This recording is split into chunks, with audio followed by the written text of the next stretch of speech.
and he's not been hit on the chin. Dillian Whyte can whack, and he's in great shape. And I think that Dillian's going to take this fight and go in there and go, you know what? He's going to roll the dice and punch when, you know, Moses does. And I think that is the importance here. Dillian's got to take the chance. I think it might be too soon for Moses. I think Moses is on a great run. I think Dillian, you know, if he had more momentum, it would be, I could probably stamp my authority on the decision a bit more. For Moses, is he ready for this level? Can he take a shot? What's he like when the going gets tough? Is he overrated? Boxing experts are warning Moses Itauma about taking on Dillian Whyte, saying the fight could be risky because of Whyte's power and experience. Derek Chisora expressed surprise at Whyte's decision to face Itauma, pointing out that the young fighter is still developing and not yet on Whyte's level. Many believe Itauma should gain more experience before stepping into the ring with such a dangerous and seasoned opponent, so his career is not jeopardized too early. I had a phone call a couple of weeks ago. They offered me to fight Moses Itauma in Saudi.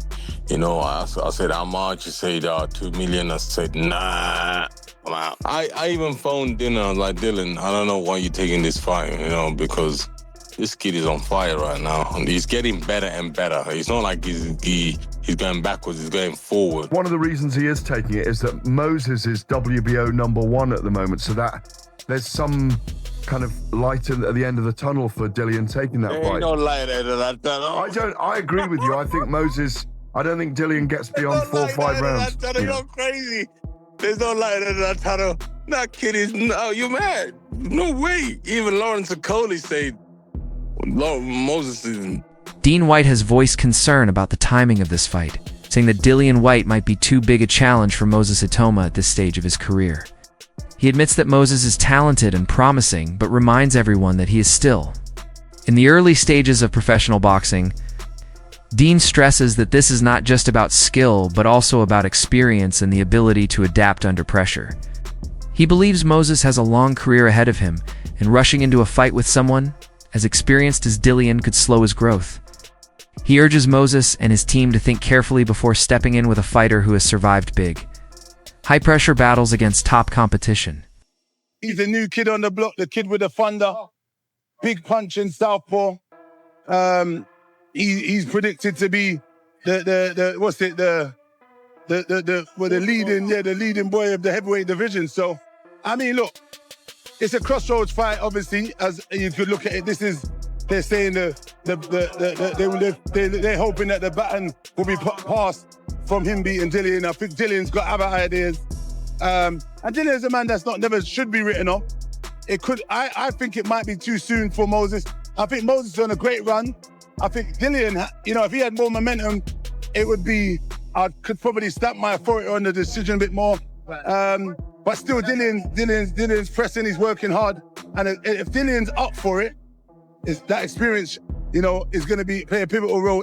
Moses Itauma has spoken about his preparations for the fight, making it clear that he is putting in relentless work alongside his coaches.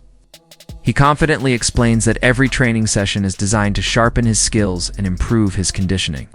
While some in his circle worry about the challenge he faces, Moses dismisses those concerns, saying no one truly knows his full potential. He believes in his strength, mindset, and ability to handle the pressure of facing a veteran like Dillian Whyte. His focus remains on executing his game plan and proving that he belongs in the ring. With one of the most experienced heavyweights in the sport, there's nothing to kind of deal with, because it's like the only thing you can do is either get angry or ignore it.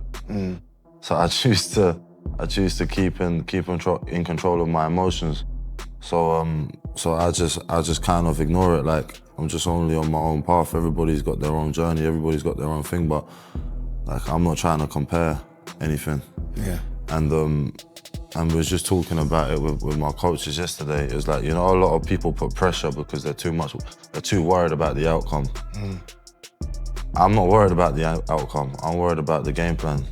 And then the game plan leads to the outcome. So I don't think of things that I can't control. Your opinions I can't control.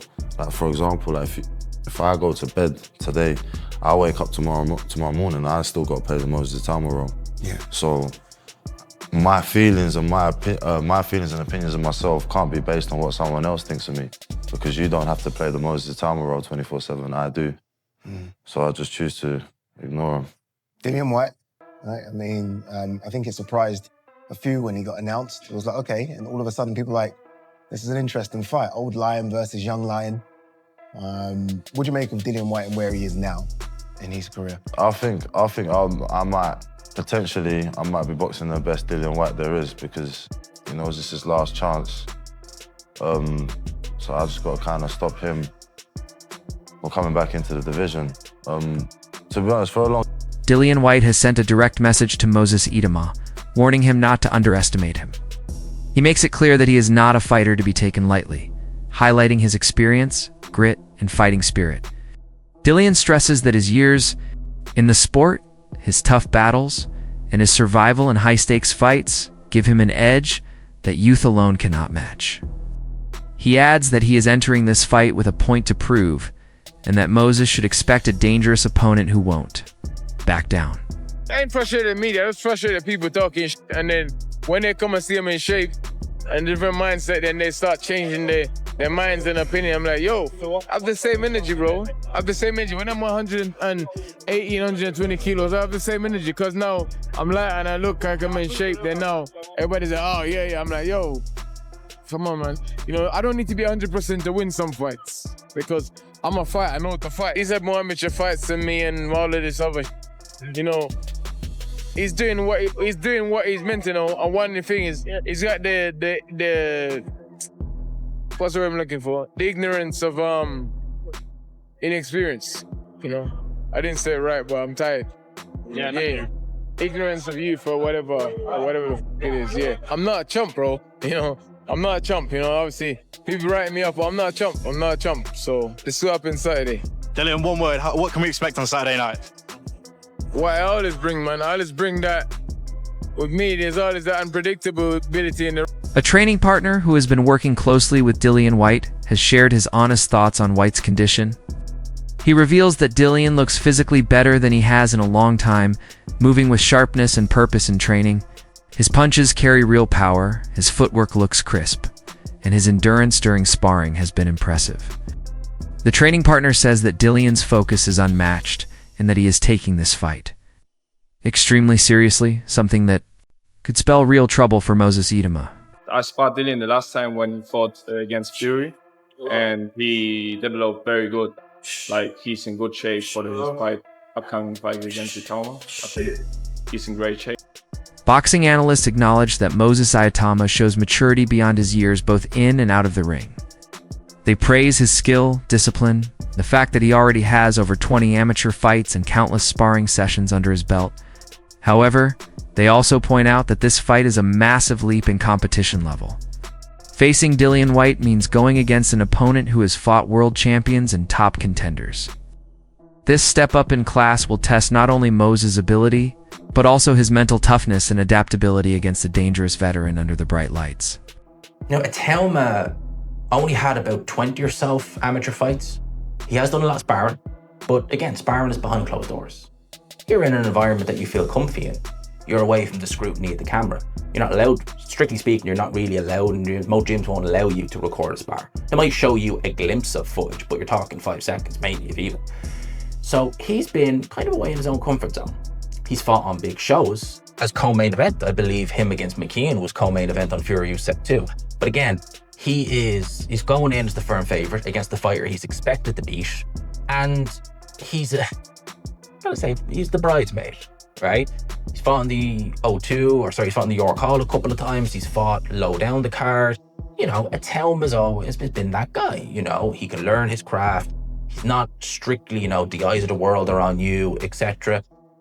Getting bigger, and, you know, more people are talking about him, but still, you know, comfy at his own pace. Now his first headline. Bear in mind, Joshua's first headline, I believe, was at the O2 against Gary Cornish. Correct me if I'm wrong on that one, but I know he headlined that night.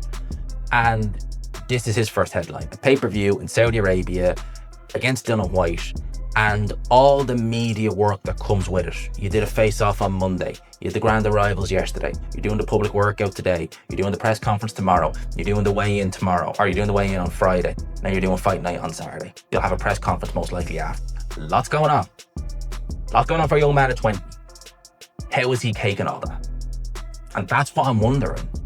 It really, again, you know, you compare him to maybe someone like an Anthony Joshua, and it's like, well, AJ had, you know, all this experience in the amateurs. He had, you know, the Sky, you know, machine behind him and stuff like that. But he was a lot older than Itauma. Again, how old would AJ have been? What, mid to late 20s? 25, 26, thereabouts. So old enough to be, you know, a bit more sturdy in that. Does have me wondering with Itauma. It is a wonder. But personally, I think Itauma, when I look at him, I think that there's something there with this kid. I think he's got an old head on young shoulders. I think that this is the first, look, it's his first time headliner. It's the first pay-per-view. Some analysts view this fight as a do-or-die moment for Dillian Whyte. They argue that if he loses to a young up-and-coming fighter like Moses Itauma, his career at the top level could effectively end. This makes him more dangerous than ever, as he will fight with desperation and determination to secure victory. Dillian knows that a win would re-establish him as a legitimate contender, while a loss would raise serious doubts about his future in the sport. This high-stakes scenario may push him to deliver one of the most aggressive performances of his career.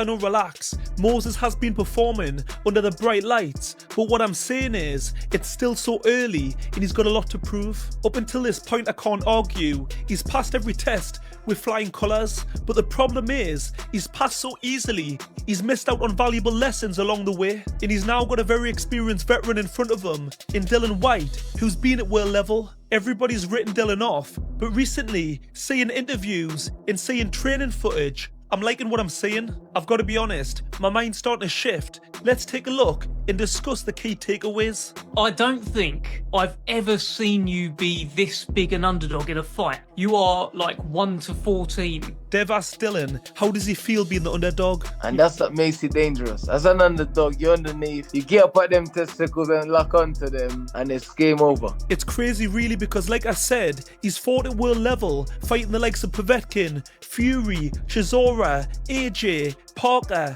the list goes on. But in sports, you're only as good as your last performance. In Dillian's last fight, he looked terrible, putting it politely. Has he put something in you? Because like your last few fights, Ebenezer like instilled a fear, not... No man has put anything in me. Pause this. Dillian does make me laugh. Dark humour. But maybe that says more about me. He says it the way it is. There's no sugar coating. Dev says, is this the biggest risk he's took in his career? Which again is madness. All of them has been massive because you think no one's ever had me as the favourite. Think of one fight that was the favourite. Just think. Dylan's right. He's always the underdog. It's nothing new. How do you reflect on your fight with Tete? It was what it was. Listen, I've been walking the long, lonely, dark road for 3 years. This is the thing. People forget that fighters go through things outside of the ring which affect the performance. But us fans only judge the performance. At the end of the day, fighters are human. They're not robots. Then that fight for me was ask myself a question. Can I take a good walk and push through? Can I force myself to put the jabs in? Can I... He admits he wasn't in great shape, but that fight for him was about dipping his foot in the water and seeing if he still got it and still wants it. I had a few injuries and stuff going into the fight, but it is what it was. But that fight really... A TalkSport boxing analyst offers an interesting perspective, noting that while Dillian Whyte hasn't looked his best in recent fights, this time he appears different. The analyst points out that Dillian's current form is impressive and that many may be making the mistake of overlooking him. He highlights changes in training intensity, strategy, and conditioning, suggesting that this version of Dillian could surprise the boxing world. This fight is not only a big test for Moses, but also a chance for Dillian to remind everyone of his abilities. We've not really seen him, and that's where his weakness could be. Of course. I mean, if you try to go out there and blast him out, you're playing into his hands because he's young, he's fast, and he can punch. So sometimes you gotta walk him down. You've been part of the Dillian Whyte team now. Dillian Whyte joined you, right? He left Mark Tibbs and said, okay, I need Buddy McGirt. You've been part of the team for a while. Do you have any say on the opponent? Now, does he come to you, for example, and say, look, okay, this is what we want to do, and then you can kind of give him guidance? Or is it a case of, this is the opponent, get me ready for this opponent, buddy? Well, you know, it's like this. In a situation like this, when they come to you, you know, he said to me, listen, buddy, this is what they're putting on the table for me. I said, so what do you want to do? I mean, I don't want to say, yeah, and you're not feeling it. You know, I want to see what you're feeling. And he goes, I got to go for it. So, all right, let's go. You know, we're a team. So if that's what we got to do, that's what we got to do. I mean, if we got to go through this hailstorm to get to the other side of the fuck, we got to do what we got to do. Buddy, I saw something the other day, and I don't believe you. I want to pull you up on it. I think I saw that you said you haven't seen Moses box before, and you don't watch your opponent's box. But I don't believe you, buddy. I don't believe you. I swear to you, I will not. Analyst Ado Oladipo has closely examined Dillian Whyte's transformation before this fight and sees a fighter who is both physically and mentally refreshed. He notes that Whyte has taken this training camp seriously, shedding excess weight and regaining the sharpness that once made him a top contender. Oladipo highlights footage showing Whyte moving with speed, precision, and aggression, reminiscent of his best performances. This renewed version of Dillian could force Moses to dig deeper than ever before. For Dillian, just taking this fight has already put him back into the boxing conversation. If he defeats Moses Itauma, it will be a huge statement that restores his standing in the division. Some commentators even mention that while Moses hasn't yet thrown a single punch at this scale, people are already comparing him to the legendary Mike Tyson. All of a sudden, people have seen the shape that... I saw a video, which I'm guessing you guys have seen as well, of Dillian Whyte hitting the heavy bag and doing a bit of shadow boxing. He looked incredible. Dillian Whyte, me and G-Man did the look back, didn't we? Dillian Whyte versus Chisora. And Dillian Whyte looked in incredible shape there. And I was thinking, if he can get close to that, he's close to that. He's close to that. Dillian Whyte in his last few fights has been around the 260 mark. I think it might have even been heavy for a couple. I think he looks low 250s. And all I can ask from a fighter, this is why I get so pissed off with Martin Bakoli, just get in shape. Like, skill's skill. You're not going to change a fighter from fucking where you are to Muhammad Ali. I'm not asking for that. Just get in shape. Dillian Whyte has ticked that box. And he's like, okay, if you think I'm going over to Saudi Arabia just to get smoked by this 20-year-old, we'll see. That's what I'm taking from the shape I'm seeing him in, because he looks incredible. And also, when he's firing out his jab in that little shadow boxing, his arms are so long. Like, Dillian Whyte, compared to his body structure, he has overly long arms. What I'm getting at is that Dillian Whyte can box a bit as well, you know. He's not just a brawler. Like, he's been tagged as this brawler. He can box a little bit. Is he a better boxer than Moses? No. But that jab could be key. Jab's always key, right? We always talk about it. But one thing I see with Dillian Whyte being in this shape is that he's saying, if I can take this young boy past 6, we're going to go into deep waters that this young boy's never been before.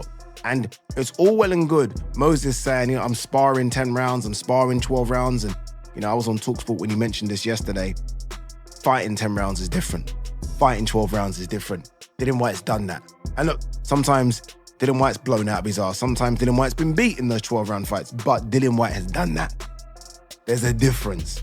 And Dillian Whyte, for me, looks like a guy that's in shape to go the distance, or to at least ask questions. Dillian Whyte sees this fight as a chance to prove that hype alone isn't enough. Real experience matters. Recent training footage has silenced many critics who doubted his form after inactivity and underwhelming performances. The latest videos show him moving with urgency, his punches carrying real power, his combinations flowing smoothly, and his conditioning looking sharp. His physique now resembles the form he had during his dominant win over Lucas Brown, suggesting he may be ready to deliver another standout performance. That since late 18, right? I remember him knocking out Lucas Brown. When he knocked out Lucas Brown, he looked like he was in the best shape of his life. He looks similar or better now, which is very impressive. And I think, like Terrence Crawford, people are now looking at Dillian Whyte. Seeing is believing. When we see results, we start believing in those results. I think now people understand that Dillian Whyte has taken this very seriously. He's been out of the ring for a long time. His last two opponents quit. Teta and Hammer, they both quit. And I think that Dillian, this is his last hurrah. If it's his last hurrah, if it's his last time to shine, he has nothing to lose. Why not go out with a bang? Why not go in the best shape possible? Why not do what you're supposed to do in training camp? Okay, because you can't really predict what happens in that ring except you and that other guy. It's up to you or that other guy. But in training camp, you have a team around you. You have determination, you have motivation, you have discipline more than likely. Okay. And I think that Dillian Whyte is looking great, bro. He is looking great. He doesn't have the unbalanced body type like you normally see him. He's too big upper body, legs are small. You know what I mean? He's throwing, he's all off balance because of the imbalance of his body. But I do think that Dillian Whyte will come in to make a splash, and this is how you're supposed to look if you intend on doing it. I love the way he looks. He looks great. He looks in shape. He looks like he's ready for a battle. That's what it's about.